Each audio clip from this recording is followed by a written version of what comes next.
Delight IAS पर आप सभी का एक बार फिर से बहुत बहुत स्वागत है। तो यूपीएससी 2024 के जो इंटरव्यूज हैं वो समाप्त हो चुके हैं। 17 अप्रैल तक यूपीएससी का अंतिम इंटरव्यू का सेशन था।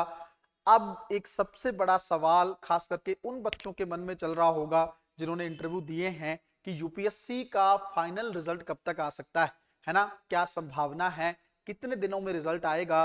क्योंकि देखो, आप सोच के देखो, इससे शायद इंटरव्यू वाले बच्चे तो जुड़े ही हैं क्योंकि उनको अपना रिजल्ट देखना है। इससे जिन लोगों का नहीं होगा उनके जीवन में भी काफी कुछ होने वाला है। और इसके अलावा खास करके जिन बच्चों का प्रीलिम्स नहीं हुआ था उनको भी इसका इंतजार है क्योंकि काफी सारी चीजें पता लगनी। एक तो आपको कट ऑफ पता लगनी है कि प्रीलिम्स की कट ऑफ कितनी रहने वाली है ना, 2024 में कितनी कट ऑफ रही, तुरंत आ जाएगी रिजल्ट के बाद। और दूसरा एक चीज ये भी पता लगने वाली है आपको कि आंसर की जो है यूपीएससी जारी करेगा 10 दिन बाद, 15 दिन बाद। उससे आपको यह पता चलेगा कि किस किस वजह से आपका प्रीलिम्स क्वालिफाई नहीं हुआ था, कितने क्वेश्चन यूपीएससी डिलीट करता है या कितने क्वेश्चंस के अंदर इशू देखने को मिलता है या कोई भी क्वेश्चन डिलीट नहीं होता है, सीसेट के चलते आप रह गए हैं। इन सारी चीजों को लेकर आपको क्लैरिटी होगी। इसलिए इंटरव्यू की डेट को लेकर या रिजल्ट की डेट को लेकर बहुत ज्यादा क्वेरीज इस समय आ रही।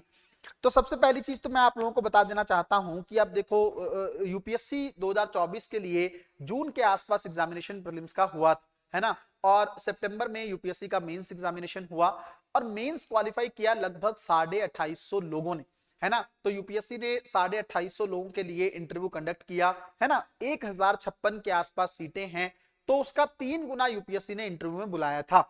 अब इंटरव्यू चले हैं लगभग 7 जनवरी से लेकर 17 अप्रैल तक यूपीएससी ने इंटरव्यू कंडक्ट किए हैं। इंटरव्यू की अपनी चीजें हैं। कुछ लोगों से मेरी बात हुई तो उन्होंने एक पॉइंट बताया कि यूपीएससी ने इस बार काउंटर क्वेश्चन ज्यादा नहीं पूछे, है ना।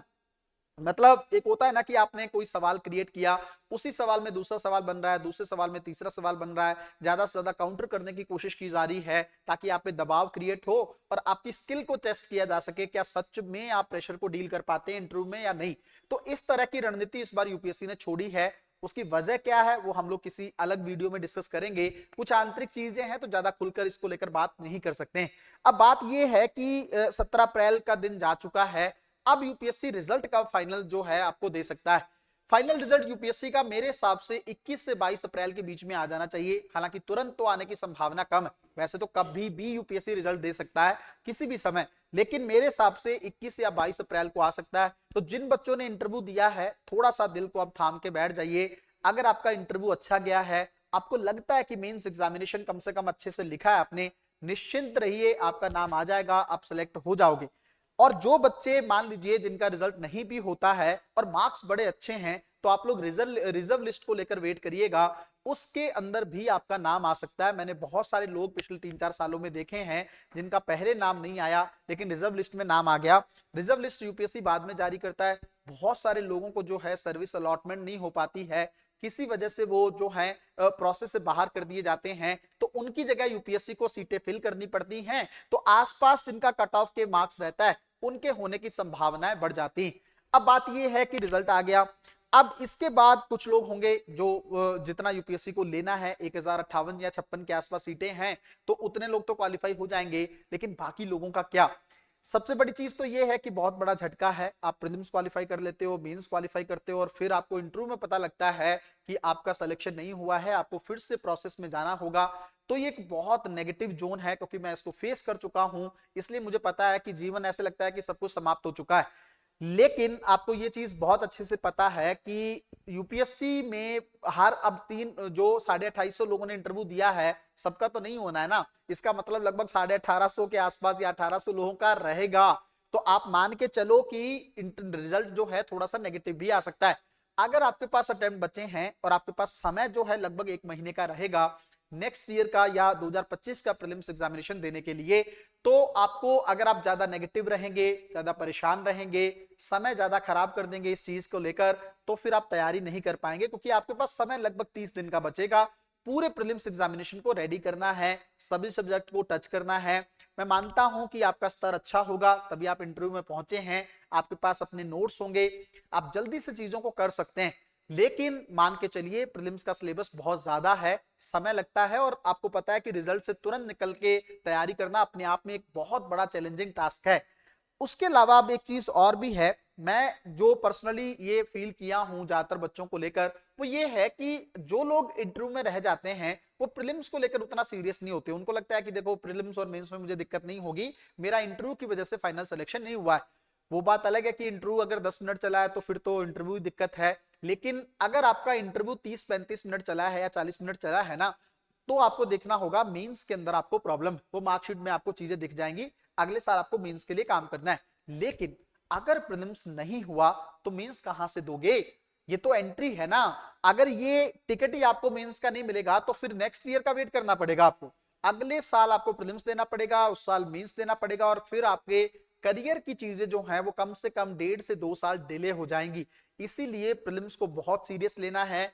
एक भी मिनट खराब मत करना। अगर रिजल्ट नेगेटिव आ जाए तुरंत अपनी तैयारी जो है फिर से स्टार्ट करनी है, अच्छे से फोकस करना है प्रीलिम्स को। और ये तो चीज मन में रखनी नहीं है कि मैंने पिछले साल एग्जाम निकाला है तो मुझे प्रीलिम्स में दिक्कत नहीं होगी। हर साल यूपीएससी का पैटर्न चेंज होता है, हर साल क्वेश्चन पूछे जाने की संभावनाएं बदल जाती हैं, हर साल यूपीएससी का जो एक आपसे क्वेश्चन पूछने का तरीका है वो बदलता रहता है, तो उसके अंदर आपको दिक्कत हो सकती है।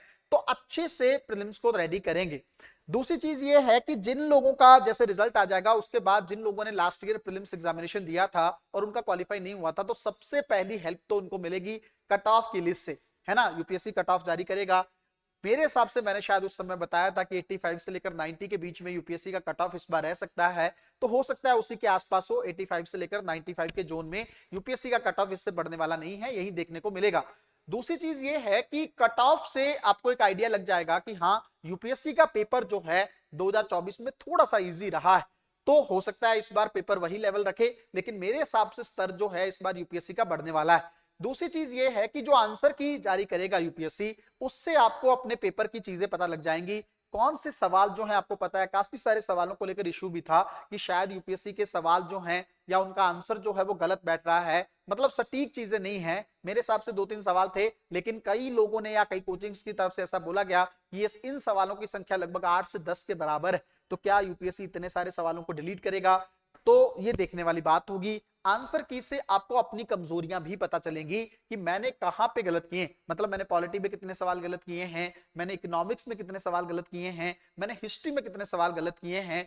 उस हिसाब से जिस सब्जेक्ट के अंदर आपने ज्यादा सवाल पिछले साल गलत किए हों, उस सब्जेक्ट को लेकर इस साल लास्ट में अच्छे से काम आप लोगों को कर लेना चाहिए, है ना। तो आंसर की के माध्यम से आपको बहुत सारी चीजें पता लगेंगी यूपीएससी की चीजों को लेकर। उस हिसाब से आप जो है प्रीलिम्स की तैयारी को अंजाम तक पहुंचा सकते हैं। मेरी बहुत शुभकामनाएं हैं उन बच्चों के लिए जिन लोगों ने इंटरव्यू दिया है। मैं आशा करता हूं इस बार आपकी तैयारी का जो ये काफी लंबे समय से संघर्ष चल रहा होगा ये समाप्त हो जाए, आप अपने मुकाम तक पहुंच जाए। लेकिन अगर नहीं भी होता है, मन को जो है नेगेटिव जोन में लेकर नहीं जाना है, मेहनत करनी है, फिर से प्रयास करना है। कई लोग ऐसे रहे हैं जिन्होंने अंतिम प्रयास में भी यूपीएससी को हासिल किया है। तो मैं फिर से आप लोगों को शुभकामनाएं देता हूं ताकि आपकी चीजें जो है इस बार आपके लिए पॉजिटिव रहें। मिलते हैं अगली वीडियो में, तब तक अपना ध्यान रखें, अपनी पढ़ाई को बहुत अच्छे तरीके से करते रहें। बहुत बहुत धन्यवाद।